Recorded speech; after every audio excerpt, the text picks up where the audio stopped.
ce matin, une fois n'est pas coutume, nous allons nous... de ma part. Il est coutume, dans la première partie de culte, de se tourner dans les psaumes. Mais moi, je n'ai pas coutume de prêcher dans les psaumes. Et ce matin, je vais faire un test avec vous. On va aller dans les psaumes, et en particulier le psaume 63. Alors, psaume 63, j'ai découvert que Jean Chrysostome, c'est un des pères de l'Église au IVe siècle, avait témoigné qu'il avait été décrété et ordonné par les pères de l'Église que chaque jour on devait chanter cet hymne de façon publique. Donc c'est un des grands hymnes de l'Ancien Testament, et l'Église des premiers siècles avait reconnu cela. Alors lisons-le ensemble. Je vais lire dans la Bible du Semeur. Psaume de David, lorsqu'il était dans le désert de Juda. Ô Dieu, tu es mon Dieu. C'est toi que je recherche. Mon âme a soif de toi. Mon corps ne cesse de languir après toi, comme une terre aride, desséchée et sans eau. C'est pourquoi dans ton sanctuaire, je te contemple, considérant ta puissance et ta gloire. Car ton amour vaut mieux, bien mieux que la vie. Aussi mes lèvres chantent sans cesse tes louanges. Oui, je veux te bénir tout au long de ma vie. Je lèverai les mains pour m'adresser à toi. Mon cœur sera comblé comme en un bon festin. Le corps se rassasie de mes gras et succulents. Et je crierai de joie en disant tes louanges. Lorsque je suis couché, mes pensées vont vers toi. Je médite sur toi tout le long de la nuit. Oui, tu m'accordes ton secours. Je suis dans l'allégresse à l'ombre de tes ailes. Je demeure attaché fidèlement à toi. De ta main agissante, tu me soutiens. Qu'ils aillent à leur perte, ceux qui veulent ma mort, et qu'ils descendent au tréfonds de l'abîme, qu'ils soient livrés au tranchant de l'épée, que leur corps soit donné en pâture au chacal. Mais le roi trouvera en Dieu la source de sa joie. Ceux qui, dans leur serment, prennent Dieu à témoin s'en féliciteront, tandis que les menteurs auront la bouche close. Donc nous avons un psaume de David, et il nous est dit en introduction qu'il était dans le désert de Juda. Alors il y a deux parties de la vie de David où il se trouvait dans le désert. Première partie de sa vie, c'est lorsque le roi Saül partait pour le tuer, le recherchait. Et donc David a passé quand même pas mal de temps dans le désert. Alors je doute que ça soit le cas ici. Je pense que c'est plutôt dans le second cas, lorsque dans la maturité de David, lorsqu'il était roi, son fils Absalom a essayé de le renverser. Et là, David a dû fuir. Il a une nouvelle fois fuir dans le désert. Et je pense que c'est plutôt à ce moment-là qu'il prie cette prière, puisqu'à la fin, il parle au verset 12, « Le roi trouvera en Dieu la source de sa joie. » Alors, si le roi c'est Saül, ça m'étonnerait qu'il parle de cela à ce moment-là. Si le roi c'est lui, alors on peut comprendre qu'il parle en demandant à Dieu sa justice et que Dieu intervienne pour le protéger, mais que Dieu intervienne aussi pour punir ceux qui veulent sa mort. Alors, David est recherché, David est pourchassé, David est dans le désert, et il déclare « Ô Dieu, tu es mon Dieu ». Ce n'est pas juste le Dieu qui est là, mais c'est son Dieu. Et c'est pour cela, parce qu'il sait que c'est son Dieu, qu'il le recherche. Et il le recherche de façon vitale. Lorsque vous êtes dans le désert, l'eau c'est vital. Bon, c'est vital pour nous tous, hein, mais on n'y pense pas trop souvent. Hein, il suffit d'aller au robinet, on l'ouvre, on a de l'eau. C'est facile de nos jours. Mais pendant longtemps,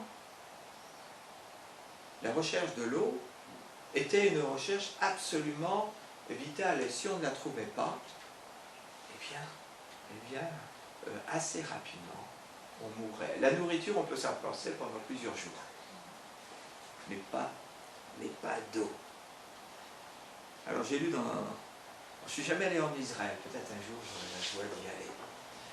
Mais d'après ce que je crois comprendre, les guides en Israël, quand ils dirigent des groupes, les préviennent ces groupes d'avoir de l'eau avec eux, de prendre de l'eau, d'avoir une gourde ou une bouteille, et de faire attention à ne pas se déshydrater, parce que ça peut devenir dangereux assez vite. Et là, David dit que être en présence de Dieu, c'est aussi vital que pour lui, que de trouver de l'eau dans une terre aride, desséchée. Il se languit après Dieu. Alors l'image de ce désir spirituel de Dieu, en prenant l'image de l'eau, on la trouve un peu partout dans la Bible. Vous avez le psaume 4 qui nous dit « Comme une biche tourne la tête vers le cours d'eau, je me tourne vers toi, ô Dieu, j'ai soif de Dieu, du Dieu vivant. » Dans le psaume 143, le psalmiste dit « Je tends les mains vers toi, je me sens devant toi comme une terre aride. » Cette image de l'eau comme étant une image spirituelle, hein, d'être en présence de Dieu, de recevoir de Dieu, eh bien, on le trouve aussi dans Ésaïe, au chapitre 55. Il est dit « Vous tous qui avez soif, venez chercher de l'eau, et même vous qui n'avez pas d'argent, venez acheter et manger. » Et un petit peu plus loin, « Écoutez, oui, écoutez-moi, alors vous mangerez ce qui est bon, vous vous délecterez d'aliments savoureux. » Et les images ici de l'eau et aussi des aliments savoureux, on les retrouve au verset 8. « Mon cœur sera comblé comme en un bon festin, le corps se rassasie de mes gras et succulents. » Être devant Dieu, être devant son Dieu, être en communion avec son Dieu, c'est absolument vital. Et Dieu nous dit de venir à lui.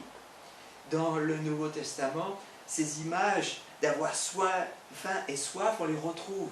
Vous vous souvenez dans le sermon sur la montagne, le Seigneur Jésus dit « Heureux ceux qui ont faim et soif de justice, car ils seront rassasiés. » Et le Seigneur Jésus, parlant parfois du Saint-Esprit, parlant parfois de la communion avec Dieu, parlant souvent du salut, utilise ces mêmes images d'avoir soif et d'être rassasié. Vous vous souvenez de la femme samaritaine qui voulait aller chercher de l'eau au puits. Et le Seigneur Jésus lui dit, celui qui boit de cette eau, c'est l'eau du puits, aura de nouveau soif. Et celui qui boira de l'eau que je lui donnerai n'aura plus jamais soif. Cette vie spirituelle qui est donnée, qui nous comble de la véritable vie. Alors le Seigneur Jésus de dire au chapitre 7 dans l'évangile de Jean, si quelqu'un a soif, qu'il vienne à moi et que celui qui croit en moi boive. Et dans l'Apocalypse, il y a ce rappel, chapitre 22, verset 17, que celui qui a soif vienne, que celui qui veut de l'eau de la vie la reçoive gratuitement. Et là, nous avons donc cette vision spirituelle de l'eau de l'eau qui représente cette communion avec Dieu et cette nécessité d'être en communion avec Dieu, d'avoir cette vie éternelle qui vient de Dieu. Nous l'avons dans l'Ancien Testament comme dans le Nouveau. Et David l'exprime ici. Sans lui, sans cette communion avec Dieu, nous mourrons spirituellement. Ô Dieu, tu es mon Dieu, c'est toi que je recherche. Mon âme a soif de toi. Est-ce que nous avons soif de Dieu? Est-ce que nous avons véritablement soif de Dieu? Est-ce que nous comprenons qui il est et ce qu'il nous offre? Alors, il y a dans ce monde plein de gens qui n'ont pas soif de Dieu, ils n'en ont rien à faire de Dieu. Il y en a qui le rejettent de façon ouverte. Et puis, il y a dans ce monde ceux qui savent qu'il y a Dieu quelque part. Mais quelque part, ils n'ont pas du tout soif, ils vivent leur petite vie sans Dieu et s'imaginent ne pas s'en porter plus mal. Et puis il y a ceux qui se disent chrétiens, mais dont le christianisme est quand même quelque chose à faire les dimanches, mais qui n'est pas vital non plus. Et puis, il y a ceux qui ont véritablement compris qui est Dieu, et que sans lui, nous sommes perdus. Et que nous avons besoin de sa force pour nous renouveler chaque jour. Que nous avons besoin de son aide. Et là, c'est David. Alors bien sûr, David est dans une situation difficile. Mais toute sa vie, je pense que David avait ce cœur pour Dieu. C'est pour ça qu'il a écrit de nombreux psaumes. Ça ne veut pas dire qu'il était sans faute, vous le savez bien. Mais ce qui faisait cette force de David, c'était sa reconnaissance qu'il avait besoin chaque jour de Dieu. Alors j'ai trouvé dans ma bibliothèque la Bible du rabbinat français, donc c'est l'Ancien Testament, traduit donc du texte original. Et j'aime bien ce qu'ils disent, c'est pour ça que je l'ai amené avec moi ce matin. Psaume 63, psaume de David, lorsqu'il était dans le désert du Juda. « Ô Dieu, tu es mon Dieu, je te recherche avidement. » Avidement. Mon âme a soif de toi. Mon être te désire passionnément. Hein? C'est une belle traduction. Mon être te désire passionnément. Est-ce que nous avons de la passion pour Dieu? Si nous n'avons pas de la passion pour Dieu, il y a quelque chose qui ne va pas. Il y a quelque chose qui ne va pas avec nous. Alors, comment est-ce qu'on peut avoir cette passion, peut-être renouer avec cette passion pour Dieu? Eh bien, nous avons une partie de la réponse là. Au verset 3, il nous est dit « Dans ton sanctuaire, je te contemple ». David, bon là, il n'est pas dans le sanctuaire, hein, mais il se souvient de ces instants où il a rencontré Dieu dans le sanctuaire, où il est venu pour adorer et louer Dieu. Et qu'est-ce qu'il a vu dans le sanctuaire? Il a reconnu en Dieu sa puissance et sa gloire. Alors la gloire, c'est quoi? La gloire de Dieu, c'est l'expression de ce qu'il est. C'est l'expression de ce qu'il est. Il est plus grand que tout ce que nous pouvons imaginer. Je trouve que nous vivons dans une époque absolument magnifique, où la science découvre des tas de choses absolument merveilleuses. On découvre la grandeur de l'univers. Et franchement, plus on avance, plus on est abasourdi par la grandeur de l'univers. Avant, lorsqu'on regardait le ciel, on voyait des milliers d'étoiles. Peut-être des dizaines de milliers d'étoiles. Mais maintenant, on s'aperçoit que ces étoiles, ce qu'on pensait être des étoiles, en fait, sont des galaxies. Des galaxies avec des milliards d'étoiles. Et il y a des milliards de galaxies. Et d'un seul coup, notre petite tête ne peut pas suivre un Dieu qui a créé toutes ces choses si grandes. Parce que la science nous dit aussi que l'univers a eu un commencement. Et ça, les amis, pour les scientifiques, c'est un grave problème. surtout tous ceux qui veulent se débarrasser de la notion de Dieu. Pendant très longtemps, on s'imaginait l'univers est éternel. Alors, s'il est éternel, tout peut arriver avec le temps. À part que non, l'univers n'est pas éternel, il a eu un commencement. Et la vie aussi a eu un commencement. Et plus on avance dans la science, comprenez bien, au XIXe siècle, lorsqu'on a commencé à réfléchir, comment est venue la vie, les petites cellules, les petits organismes, les tout petits, on s'imaginait, ils sont tout simples. C'est rien. Et maintenant, plus on avance, plus on s'aperçoit que même l'organisme le plus petit est plus compliqué que la plupart, que même que toutes nos inventions.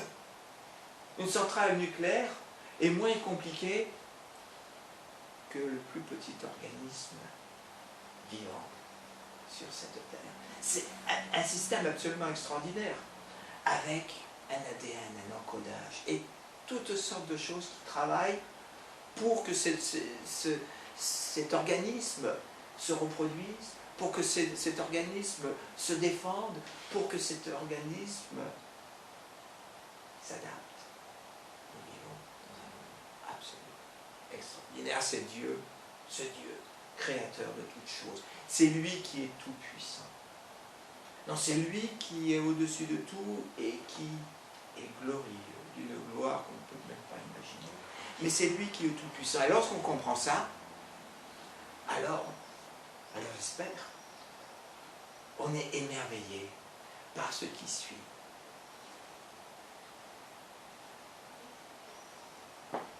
Verset 4. Car ton amour vaut bien mieux que la vie. Ce Dieu qui est glorieux, ce Dieu qui est tout puissant. Et ça c'était pas sûr qu'on allait pouvoir savoir ça. À part que la Bible nous le révèle, c'est un Dieu qui nous aime. Alors, selon les traductions, c'est ta bonté vaut mieux que la vie, hein. Ta miséricorde. Cette Bible-là la traduit par ta grâce vaut mieux que la vie. Donc, c'est un mot hébreu qui a un champ sémantique plutôt large.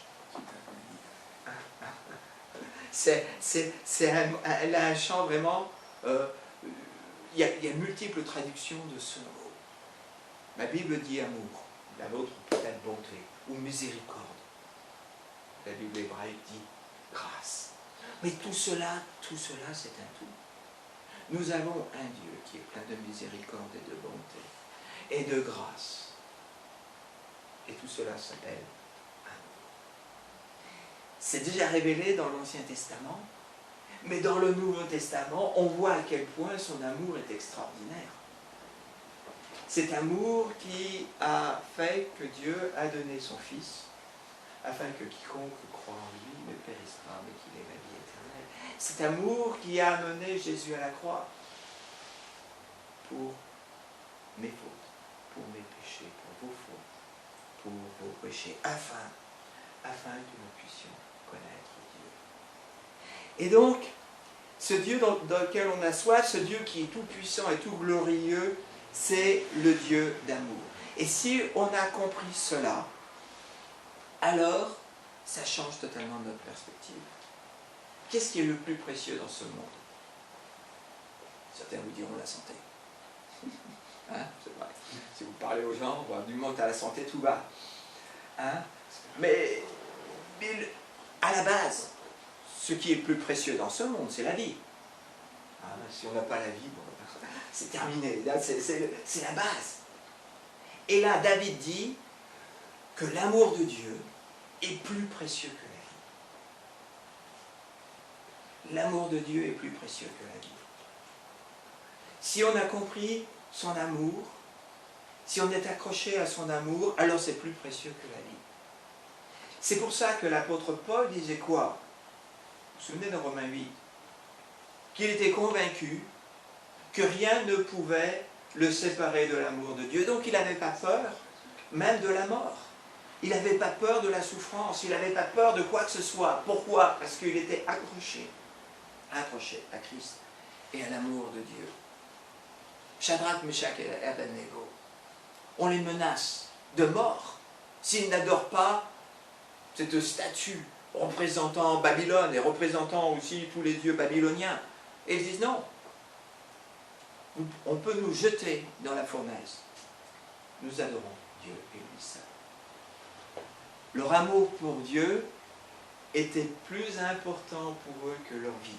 Et tous les martyrs, à travers les siècles, ont démontré que leur amour pour Dieu était plus important que leur vie même.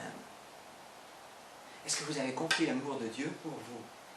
Et ayant compris cet amour de Dieu pour vous, vous répondez, et vous vous rendez compte que cet amour de Dieu pour vous est plus important que toute vie. J'avais noté, je vous lirai ce qu'a écrit Spurgeon. C'est un grand prédicateur du 19e siècle britannique. Et c'est une traduction de ma part, alors excusez-moi, peut-être elle n'est pas si bonne, mais enfin, je pense qu'elle va quand même vous dire la pensée. La vie est précieuse, mais l'amour de Dieu encore plus. Demeurer avec Dieu est meilleur que la vie à son comble, meilleur qu'une vie aisée, qu'une vie dans un palais, avec la bonne santé, avec les honneurs, la richesse, le plaisir. Oui, 1000 vies n'égalent pas la vie éternelle qui réside dans le sourire de Yahweh. La vie éternelle qui réside dans le sourire de Yahweh. Dieu nous aime et Dieu nous sourit. Et ça devrait transformer toute notre vie. Si on n'a pas compris ça, on passe à côté du principal. Je suis toujours attristé d'entendre des personnes qui abandonnent Dieu, qui abandonnent la foi, parce qu'ils ont été déçus par les chrétiens. Je me déçois. Moi-même, on se déçoit tous. Parce que malgré toute notre bonne volonté, nous restons encore des êtres qui sont pas encore totalement transformés en l'image de Christ.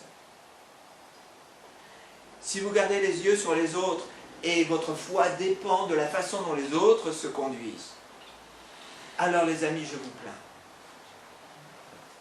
Votre foi doit se trouver en Christ, en Dieu seul. Votre foi doit dépendre de votre compréhension de son amour et de sa grâce pour vous. Et à ce moment-là seulement, vous pouvez adorer Dieu avec joie. À ce moment-là seulement, vous pouvez le louer pour sa grandeur et sa beauté et sa magnificence et son amour et sa bienveillance et sa patience. Vous pouvez en rajouter. À ce moment-là seulement, vous pouvez vivre dans la paix avec Dieu. Mais si votre foi dépend du pasteur, si votre foi dépend de quelqu'un, alors votre foi est faible. Et votre foi risque un jour de s'effondrer. Parce que le pasteur vous décevra. Et c'est sûr qu'il le fera. Parce qu'il reste humain, comme vous. Parce que un jour, un chrétien que vous admiriez, eh bien, vous apercevrez que malheureusement dans sa vie, il y a des choses qui n'étaient pas si claires que cela. Ça peut arriver. Si vous ne développez pas cette foi qui a soif de Dieu, parce qu'elle a compris qui est Dieu, alors vous êtes en danger. Mais si vous avez compris qui est Dieu, alors vous aurez soif de mieux le connaître, de vivre avec lui et de rester attaché à lui.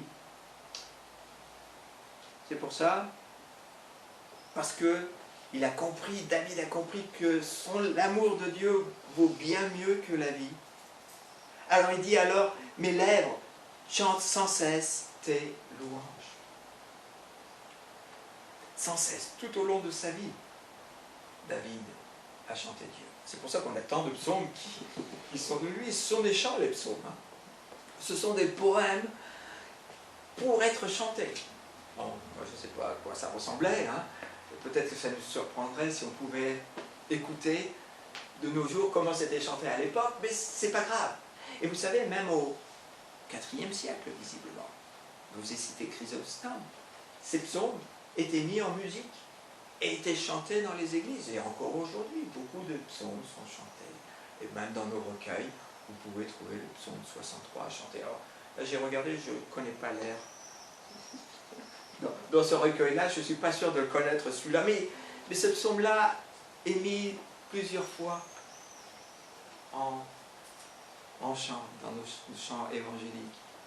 Car ta bonté est pour mieux que la vie. Mes lèvres célèbrent tes louanges. J'élèverai mes mains en ton nom. Hein? Et d'autres encore, avec des cris de joie. Ma bouche te chantera, j'élèverai mes mains et te célébrerai. C'est encore basé là-dessus. C'est primordial. Mes lèvres chantent sans cesse tes louanges. Il est dans le désert. Il est poursuivi par ses ennemis. Il est seul. Il n'est pas seul, parce que Dieu est là. Et c'est ce qu'il dit. Je veux te bénir tout au long de ma vie. Est-ce que vous bénissez Dieu pour sa grandeur, pour ce qu'il est? Est-ce que vous lui rendez grâce? Je lèverai mes mains pour m'adresser à toi. Et là, mon cœur sera comblé comme en un bon festin. Le corps rassasié de mes gras et succulents. Alors nous, aujourd'hui, on n'aime pas les maigres. Hein? Si on écoute certains nutritionnistes, il faut s'en débarrasser. Je ne les crois pas. Bon, ben ça, c'est une autre affaire. Du moment que c'est du bon gras, il n'y a pas de problème. Maintenant, bien sûr, si c'est des trucs qui ont été trafiqués par notre industrie agroalimentaire, là, je serais d'accord avec les nutritionnistes. Mais toujours est-il qu'il parle que la vie devient succulente. C'est une façon d'exprimer sa joie d'être avec Dieu. Il est rassasié. Et le Seigneur Jésus, hein, dans le Nouveau Testament, fait cet appel aussi de venir à lui pour être rassasié. Il continue en disant quoi? Je crierai de joie. Crierai de joie. Alors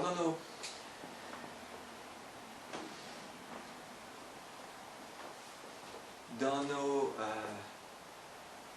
églises évangéliques, on n'est pas trop à crier de joie. Mais même si on ne le fait pas de façon extérieure, j'espère que nos cœurs sautent de joie à l'intérieur de nous-mêmes en pensant à ce que Dieu a fait pour nous. Et puis au verset 7, il nous dit, lorsque je suis couché, mes pensées vont vers toi. Je ne sais pas quand vous êtes couché, ce qui se passe. Moi j'aimerais bien que les gens soient couchés. À cette époque de l'année, ça devient un peu pénible. Hein. On vit dans une l'île de Ré, et la nuit, les gens font la fête. Ah, ils font la fête. J'aimerais bien qu'ils soient couchés et qu'ils pensent à Dieu. Ah, ils font la fête, et parfois ça fait beaucoup de bruit. Et vous savez quoi? Ils ne peuvent pas avoir plus de joie avec leur fête que le chrétien qui a compris l'amour de Dieu.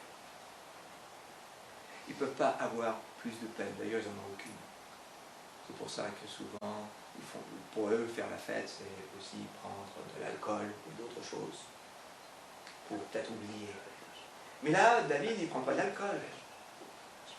Dans la nuit, il est éveillé, certainement, il pense à ses difficultés. Qu'est-ce qu'il fait? Il médite sur Dieu. Verset 8. Oui, tu m'accordes ton secours. Parce que ce Dieu qui est le Dieu de gloire, ce Dieu qui est le Dieu tout-puissant, ce Dieu qui est le Dieu d'amour, c'est aussi le Dieu qui agit.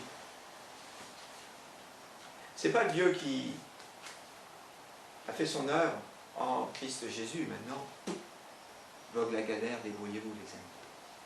C'est le Dieu qui peut agir. Et franchement les amis, je compte sur lui pour agir. Pour agir dans toutes les circonstances. Oui, Dieu, accorde-moi ton secours. Et par la foi, David dit qu'il est dans l'allégresse, qu'il est dans la joie, parce que ce Dieu qui agit, c'est ce Dieu aussi qui protège. Il est à l'ombre des ailes, c'est une image pour dire la protection de Dieu. Ce matin, on a prié, on dit comment le monde est terrifiant parfois, comment le monde est affreux parfois. Et c'est vrai. On entend à la télé toutes sortes d'horreurs, on est totalement abasourdi par la méchanceté qui est autour de nous et parfois par des situations qui nous semblent totalement inextricables d'un point de vue humain. On est devant des problèmes où on ne sait pas comment les régler. On sait qu'un jour Dieu réglera toutes ces choses. Mais pour l'instant, nous, on sait que Dieu peut agir. C'est pour ça aussi qu'on prie. On prie pour les autorités. On peut demander ces choses-là à Dieu, que Dieu agisse. Mais aussi on lui demande d'agir dans nos vies. Et nous savons aussi que s'il ne nous protégeait pas, alors nous serions souvent en grande difficulté. 2. Je demeure fidèlement attaché à toi. Verset 9. Comment demeurer fidèlement attaché à lui? Le Seigneur Jésus nous l'a dit, il était la vigne. Et nous, le serment, il fallait qu'on reste fidèlement attaché à lui. Mais là, il nous dit comment? Je ne sais pas si vous voyez, deuxième partie du verset, de ta main agissante, tu me soutiens. Nous pouvons rester fidèlement attachés à Christ, parce que c'est lui qui nous garde. C'est lui qui nous garde dans sa main, c'est lui qui nous soutient. Sans sa force, sans sa fidélité, alors nous ne resterions pas fidèlement attachés. Si vous restez attachés à lui, c'est parce que Dieu est là et continue par son esprit à vous appeler. Nous avons besoin de lui.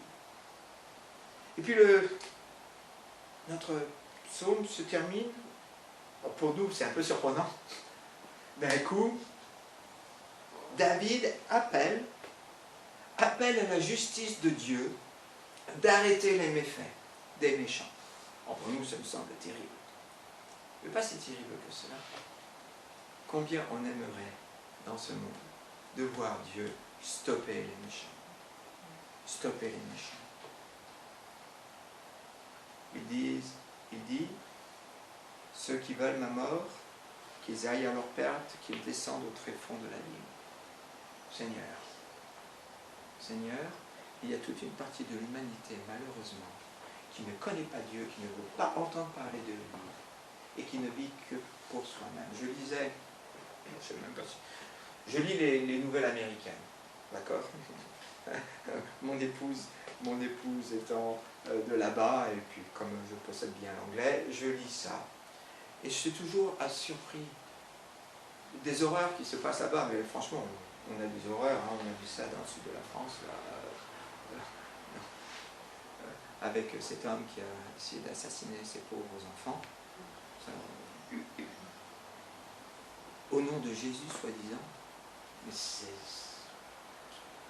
Je ne sais pas pour vous, mais quand vous entendez ça, votre tête explose. Votre tête explose, c'est incompréhensible.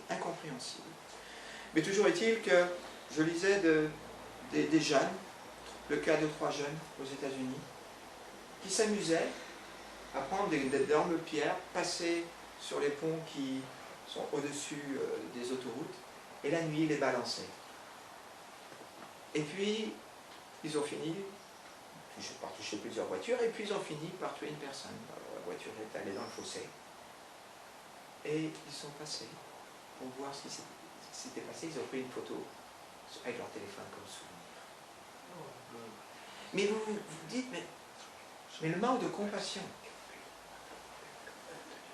comment peut-on en arriver là? De vouloir faire du mal aux autres pour s'amuser et ne pas être horrifié par la conséquence de ces actes. Tout le monde, il y a des gens qui s'imaginent que tout le monde devrait aller au paradis, que tout le monde mérite le paradis. Il y a même une chanson française que vous connaissez, pour les Français que vous connaissez toutes. Tous, nous irons tous au paradis. Bon. C'est un mensonge éhonté. Parce qu'il y a des gens qui ne voudraient pas être au paradis. Parce qu'il y a des gens qui ne veulent pas être en présence de Dieu. Parce qu'il y a des gens qui préfèrent suivre le Dieu de ce monde, Satan. C'est lui qui les aime. C'est lui qui les aime. Et là, David dit, ces gens auront la justice qu'ils méritent. Seigneur, tu t'en occupes. Et il dit que le roi trouvera en Dieu la source de sa joie. Il continue avec le même thème. Et il dit qu'il y a tous ceux qui vivent leur vie dans la présence de Dieu, en prenant Dieu à témoin. D'accord? Ça veut dire qu'ils vivent pour Dieu. Et que ces gens-là ont choisi la bonne voie. Et puis il y a ceux qui utilisent leur bouche, non pas pour rechercher Dieu, non pas pour faire des serments pour Dieu, pour que Dieu leur vienne en aide, mais il y a ceux qui utilisent leur bouche pour mentir. Et comme nous dit aussi l'Apocalypse, eh bien, ces gens-là sont destinés à la perdition. Il y a deux façons de vivre dans ce monde. Alors les amis, est-ce que votre amour pour Dieu, vous pouvez dire qu'il vaut mieux que la vie? Dans le livre aux Hébreux, dans l'épître aux Hébreux, au chapitre 11, vous avez la liste de tous ceux qui, par la foi, ont accompli de grandes choses. Mais vous avez aussi à la fin une liste moins agréable à lire, de tous ceux qui, par la foi, ont quand même tenu et sont allés jusqu'au bout. Parce qu'ils n'ont pas aimé leur vie dans ce monde. Leur vraie vie, ils la voient en Dieu. Nous sommes appelés à aimer le Seigneur notre Dieu de tout notre cœur, de toute notre âme, de toute notre force, de tout notre esprit, de notre intelligence. C'est un ordre, c'est un commandement qui nous est donné.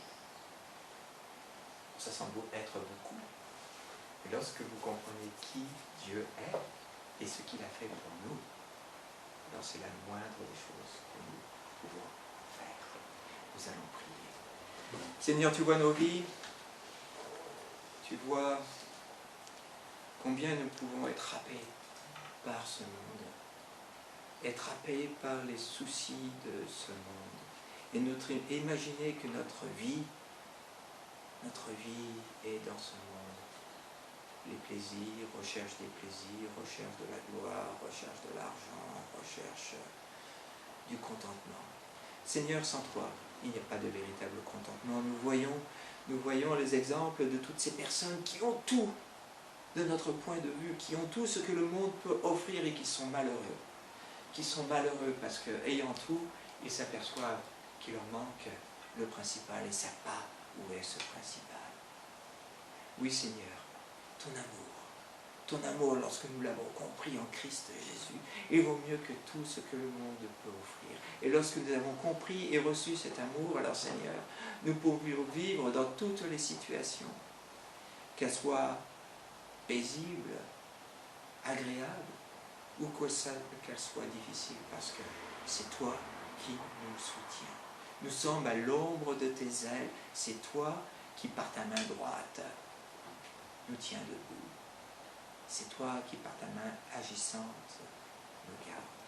Alors Seigneur, nous te remettons avec joie et reconnaissance nos vies, te demandons de susciter en chacun d'entre nous des cœurs qui ont encore plus soif de toi, des cœurs qui ont encore plus envie de comprendre la magnificence de ta beauté, la magnificence de ta grandeur, de ton amour, la magnificence de qui tu es, et d'être encore plus émerveillé que toi, ce Dieu extraordinaire. Tu t'intéresses et tu nous aimes. Seigneur, merci. Merci pour ce psaume de David qu'il a écrit dans des circonstances difficiles et qui lui a permis d'aller au centre, de retourner au centre de ce qui est important. Toi, Seigneur, donne-nous de mieux te connaître et de mieux t'honorer.